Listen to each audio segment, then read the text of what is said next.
you're back together with your specific person, and yet there's this push-pull dynamic that is going on. It's not fully what you want yet, but you're in communication, you're talking, you're seeing each other. How do you handle that back and forth? What do you do in order to take that relationship from the beginning of the chaos to the marriage, living together, being life partners that you want? We're going to talk about that today. This is Susie, your beautiful millionaire swan queen. Welcome back to the garden, my beautiful duckling. Subscribe, smash the like button, share my video. I will love you forever. I am the best life coach with a 99.6% success rate in getting people back together with the love of their life. It's not the only thing I do. So if you are interested in working with me one-on-one, joining my paid Facebook group, upscaling your money with Delivery Dawn, please check out the links in the description below.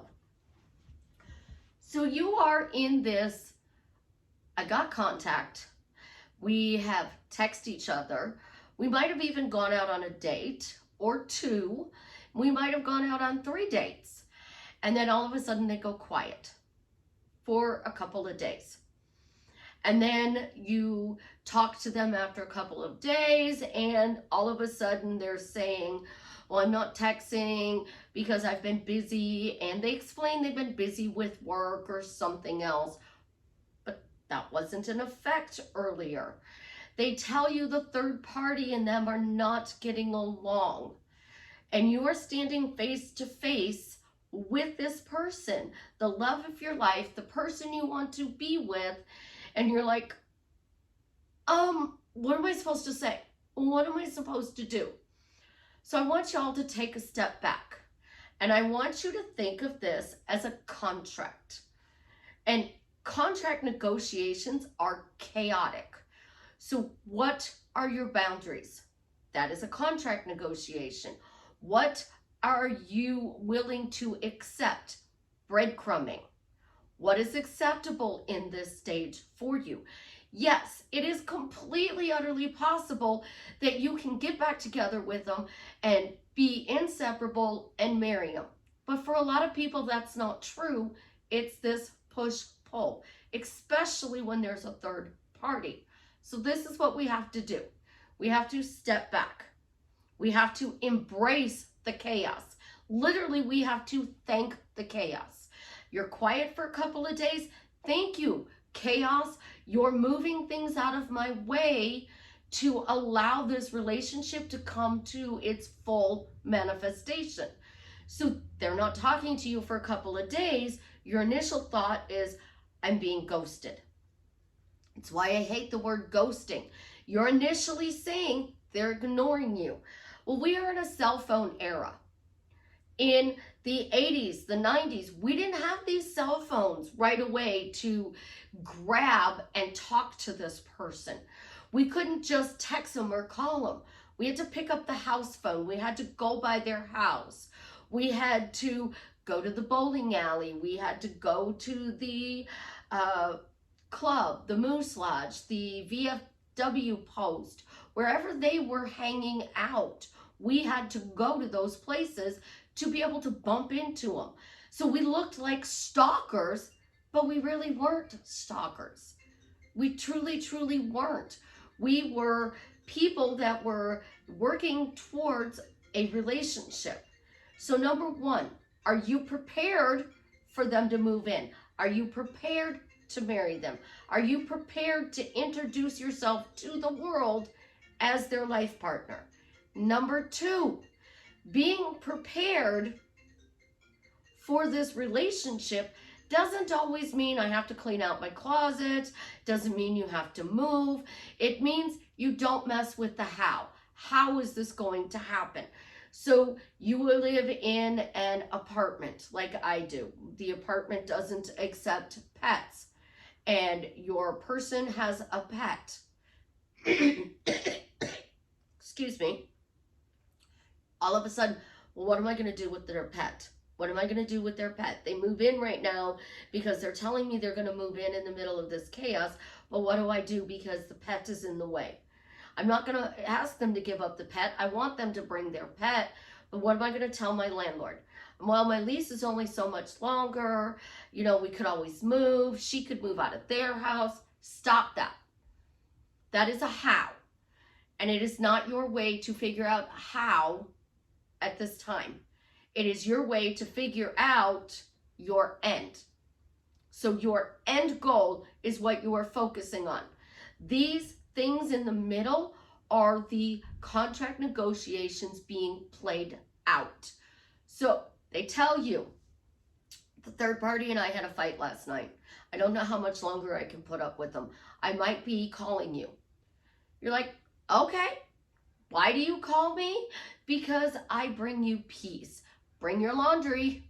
Because when there's a fire, learn this tip from uncles that were firemen and dating a fireman. If you are in a hurry to get out of your house, take your laundry, because that is your favorite clothes and that's what you wear the most often. So going to your closet and pulling out clothes is going to take time. Grabbing your laundry basket, that's what you normally wear. So you tell them, you take their words and you tell them back to them. Why do you call me to come get you? Because I bring you peace, and don't forget your laundry when I come get you. That way you are moving yourself forward. So you're preparing answers to their questions. So then when you're caught in the moment, you're not like, what do I say? Well, if I say this, it's negative. If I say that, it's, if you blurt something out, oh my God, now I have to revise. Devise a few answers to the tough questions that are going to come at you. Well, we're fighting at the house. It's going to be a rough week. Well, why do you end it and move in with me? Because I bring you peace. Don't forget your laundry. Think about your end goal always, and be a little bold. When you ask them and you give them an answer, they have no choice but to start thinking in the direction you want them to go, which is why these questions are so important. You can't ask them, well, why are you staying there and fighting with her? Because his answer is going to be, well, I'm in a relationship with her and I don't like failure. I don't like the fact that I'm not able to keep this relationship. I'm a failure. You don't want them to go down that route. You want them to go down a route you do. So if they're doing that difficult conversation with you, take a deep breath and turn their words into why questions. Why do you call me? Why do you leave her? You're fighting all the time. Is that why you leave her? Because I bring you peace? So now you're guiding that person to give you what you desire. When you are caught in that push and pull, your preparation has to be your mental game. It literally has to be your thinking. And you are allowed to doubt. You are allowed to doubt. Do not beat yourself up for doubting. Do not beat yourself up for reacting to whatever they say to you. When you walk away, say, I remember when we had this conversation. Now we're living together. Now we are fully committed. Now we are happily married. Now, because this chaos is really working out to your advantage, guys. Instead of freaking out because you didn't get a message for a couple of days, they must really be fighting, and this is working out to my advantage because he told me they're fighting. It's gonna be a rough week. That means the relationship is ending.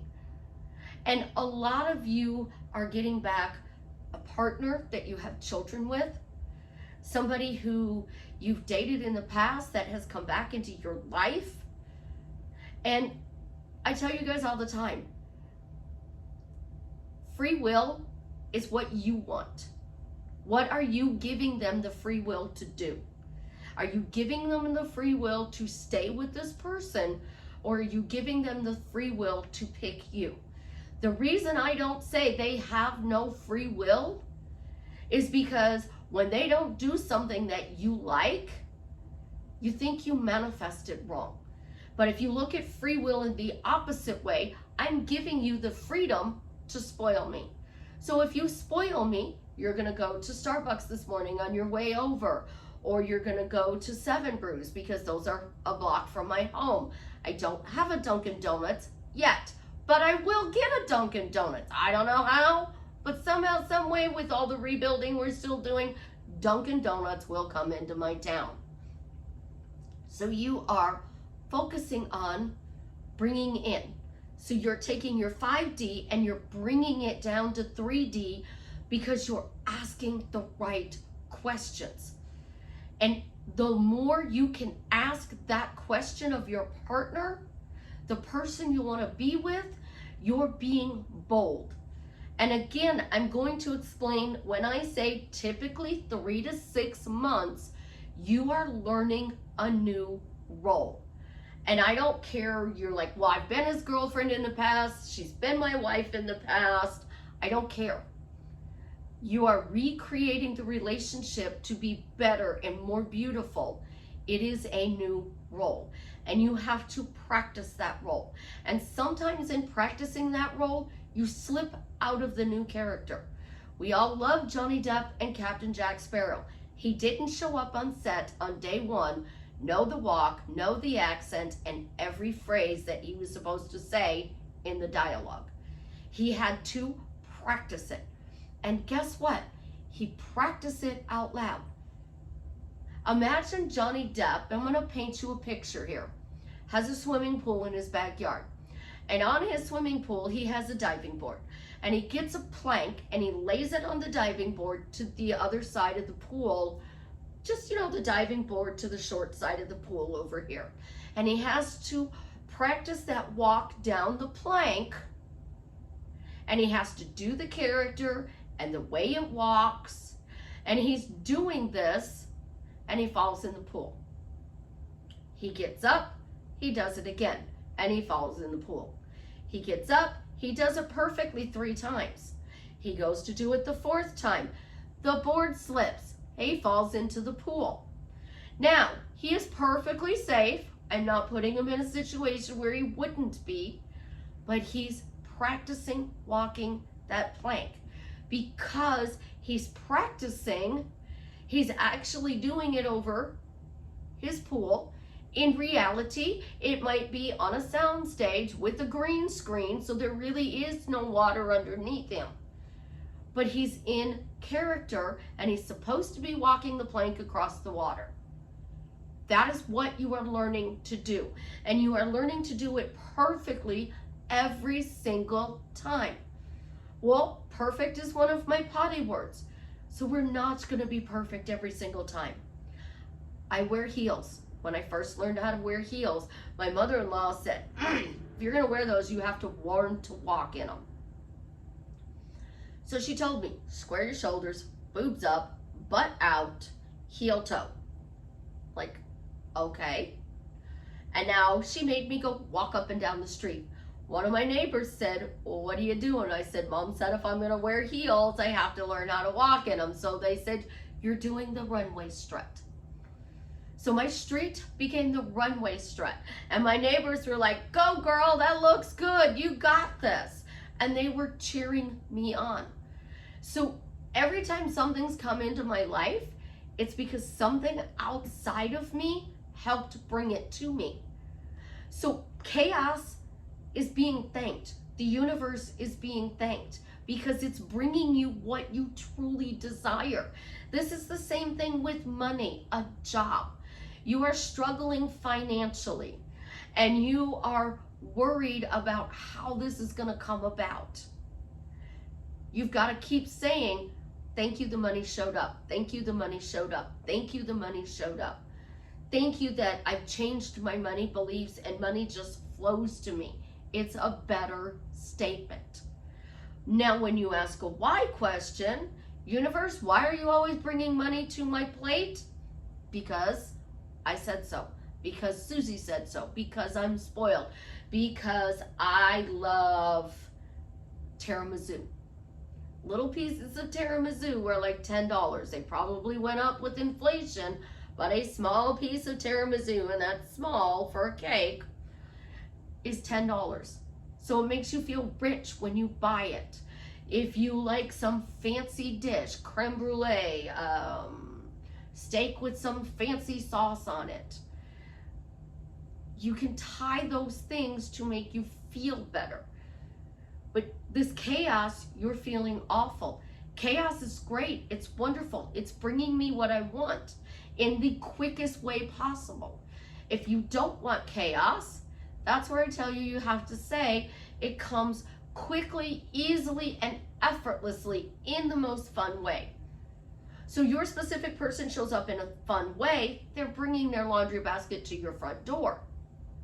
You're not worried about the chaos, the third party. You're only worried about they're knocking on your front door with your laundry.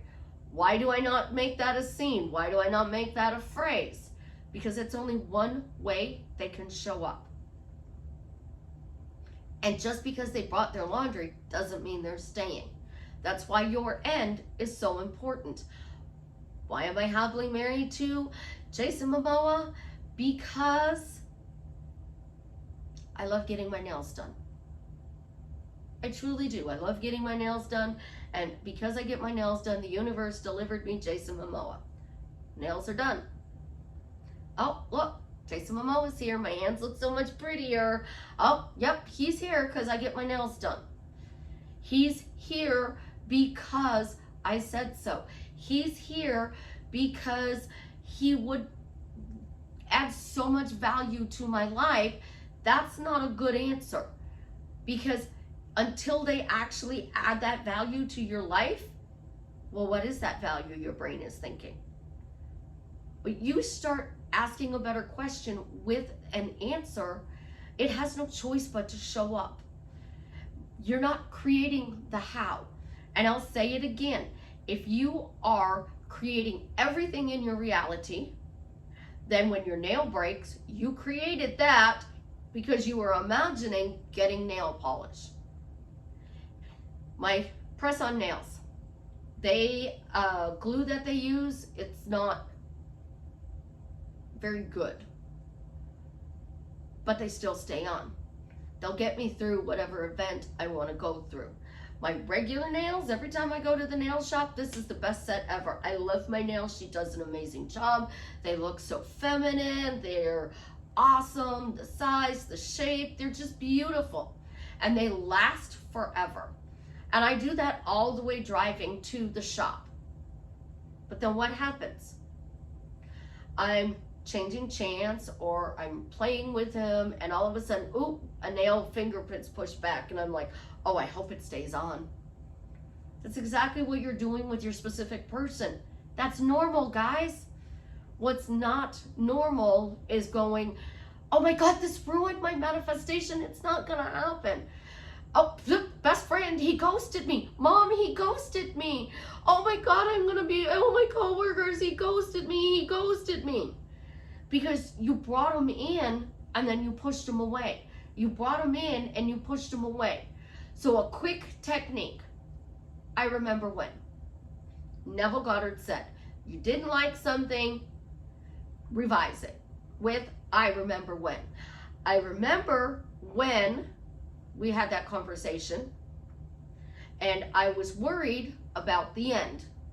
But now we are living together. Right now, today, we are living together happier than I could have ever imagined. Revise with I remember when. Just keep pushing forward. Own it. I'm frustrated.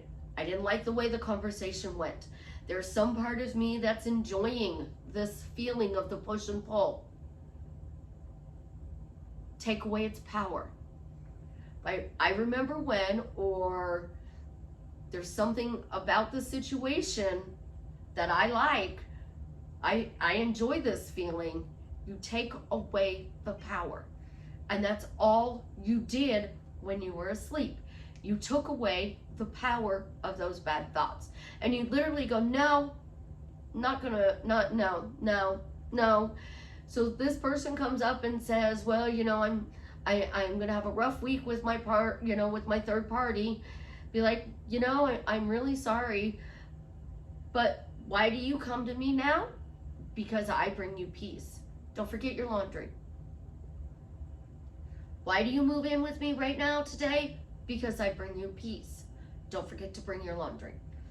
A man looks at love as respect and peace.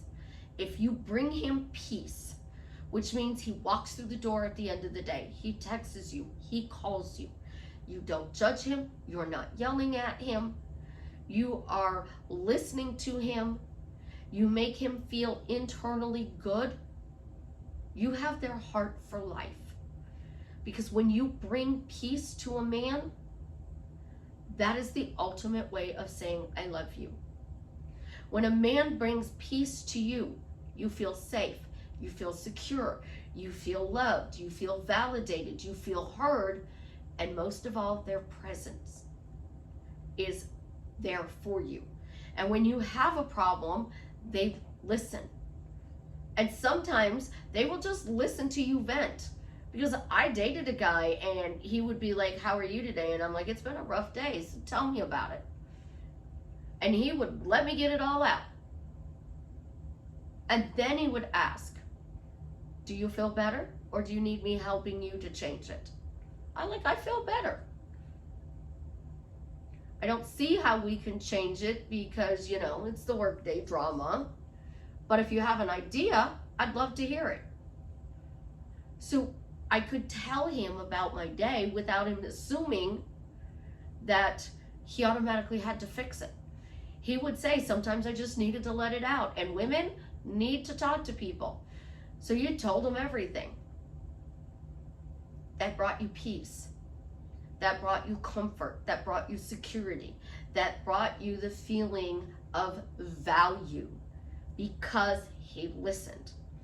And in the middle of this, you're like, you're ignoring me. And they're like, no, I'm not. Prove it. And they bullet point back what you've been saying. I've done it. Because he was multitasking, listening to me and playing his video games. And I said, you're not listening to me. He said, yes, I am. I said, prove it. Literally bullet pointed everything I said back. That's how we change. By focusing on our end goal, thinking that whatever is going on in the middle is just a contract negotiation. You're working out the details of the contract. Prenups, especially when you have money. Prenups are so big. You're a celebrity, you're a politician, you're a socialite, you have a lot of money. You're going to do a prenup. This push and pull is the prenup. What do you get? What do they give? What do they give? What do you get? What do you give that they get? It's the back and forth. And that is normal. Embrace it because you're courting.